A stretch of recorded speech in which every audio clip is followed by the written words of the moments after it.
Good morning, welcome back. The time is 17 minutes past 8 and we are asking the question this morning, is society too judgmental of women with tattoos?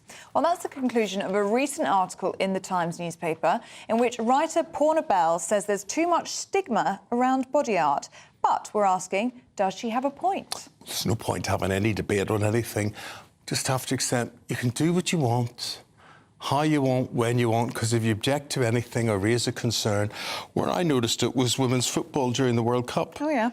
Never noticed it that much with women before, but my goodness me, footballers in general, male or female, we're not just talking about one tattoo or 5 tattoos or whatever, we're talking about body, top to bottom.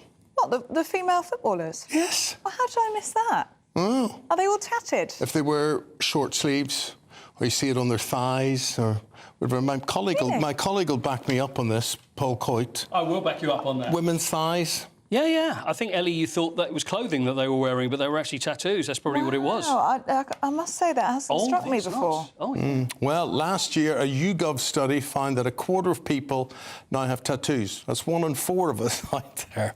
You're welcome to inspect my body from head to foot. No, thanks. There's none there, right? Should we judge people for tattoos? Entertainment journalist Sarah Robertson joins us now. She's not a fan. I'm not indeed, Eamonn. I think we come into this world beautiful, already masters of art, a masterpiece with gorgeous skin.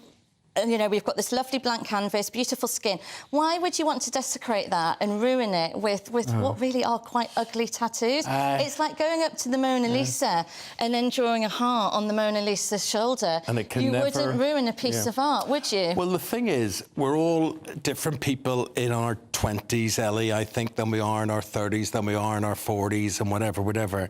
And what you may get done in your 30s may not be what you would want done in your 60s.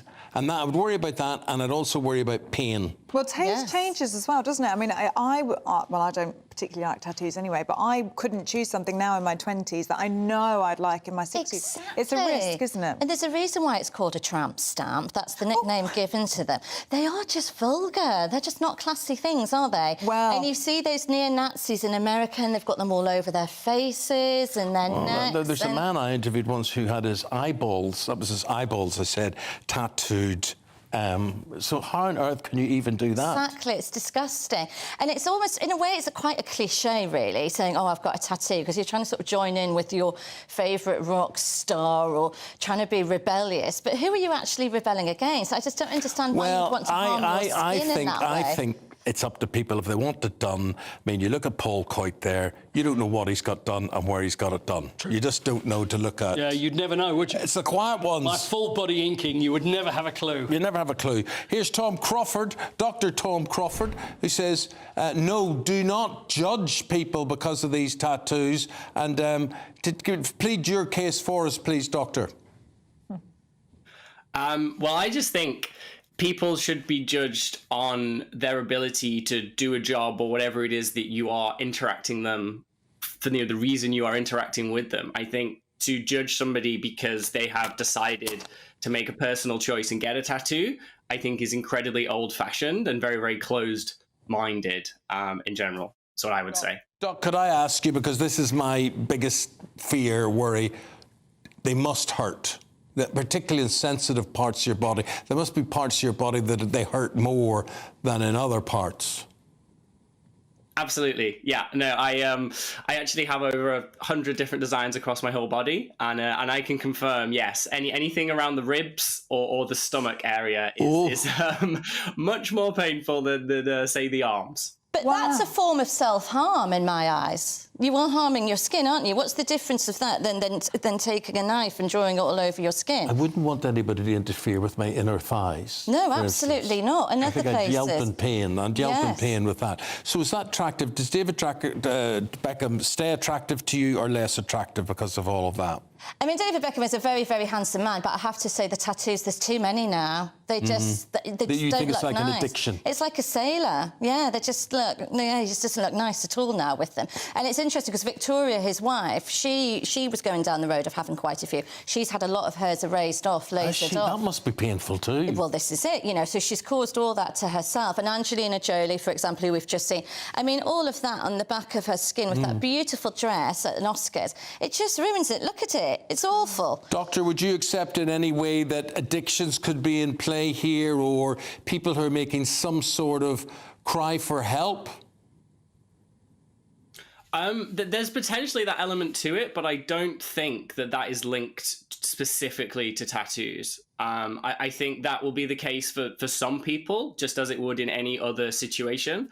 But I think that's actually, again, quite an old-fashioned and sort of closed-minded view. And there are lots of recent examples of people telling stories about how they're sort of using tattoos as a way of taking ownership of their body once again and helping them to feel empowered. Taking ownership. I mean, you own your body, you're born into it. What are you taking ownership of?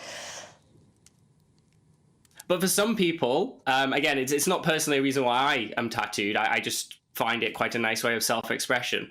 But I think for some people, it is a way of sort of taking that ownership over their body. It's something they feel they have control over, that other people cannot say you can or can't do this. It's something they decide themselves that they want to do. And I think that it is important to remember that people have different reasons for making these decisions to be tattooed, and until you sort of no, that's art. I'd get that done. That Cantona one, I'd get that done. Can you remember when Cheryl had, I mean, it just looks awful. Can you remember when Cheryl had those awful roses tattooed all over her bottom? Oh, I do remember that, yeah. I do remember that. Oh, that was controversial at the time. Yes. Tom, what judgment have you faced, if any, for the tattoos that you've got?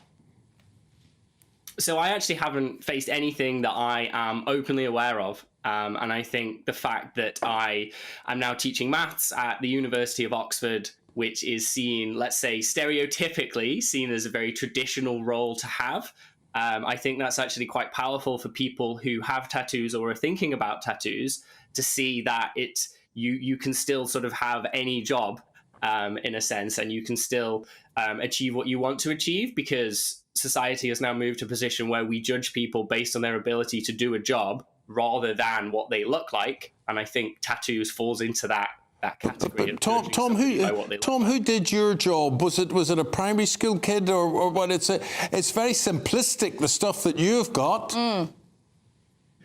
Well, if you saw my back, Eamonn, I've got a whole host of cartoon designs and different things on my back, which I would argue look incredibly artistic and really quite beautiful. But yeah, you're right. The ones on my arms are pretty basic. You know, there's some straight lines and a few. They have mathematical reasons behind them, and it actually leads to really interesting discussions with my students and my colleagues as to they want to know what they mean. And it actually has turned into a teaching tool, which I think enhances my ability to actually teach these students. Well, I mean, I was going to say, is it not distracting them if they're talking about your tattoos rather than the lessons they should be learning? Well, again, a lot of mine are actually mathematical. So, you know, my arm over here has quite a lot of numbers and equations on. So they tend to be the ones that they're more interested in, as they're already studying maths. So I actually think it does actually lead to some really interesting discussions that go beyond, you know, the stuff they're being taught, and actually helps them to learn further sort of areas of maths. Okay. Dr. Tom, you've been very revealing in more ways than one. He's a mathematician at the University of Oxford, and obviously a tattoo lover there. Thank you very much indeed for your contribution. Sarah, though, I mean, whether you like them or not, you've got to accept people's right to do what they want with their body, have you not? You do, yes. And, I mean, I think if they're hidden away and people go into work and they're covered up, but if Tom, for example, starts getting them on his face and where it's visible, and then complains, to say if he gets turned down for a job, you can't then expect to have a sort of counter-argument to that. Is there tattooism? Can you discriminate against people? Well, I think you can in a way. I mean, would you feel like, you know, if you were interviewing somebody, you have to be honest that they're representing you or your company or whatever it happens to be, and I think people can only be honest about that as to how they would see. I mean, I think it's like phases you go through, whether it's clothes or haircuts or pop music or whatever, but you can change all those. You can't really change Exactly. the tattoo So that's thing. what I would say. So I think if you're going to have a tattoo and it's discreet and, you know, you can cover it, then fine, you go and do what you want to do. But it's when people start complaining. If you could have one, just a little thing, maybe a little teaser, something. Is there anything you think, well, I could do that?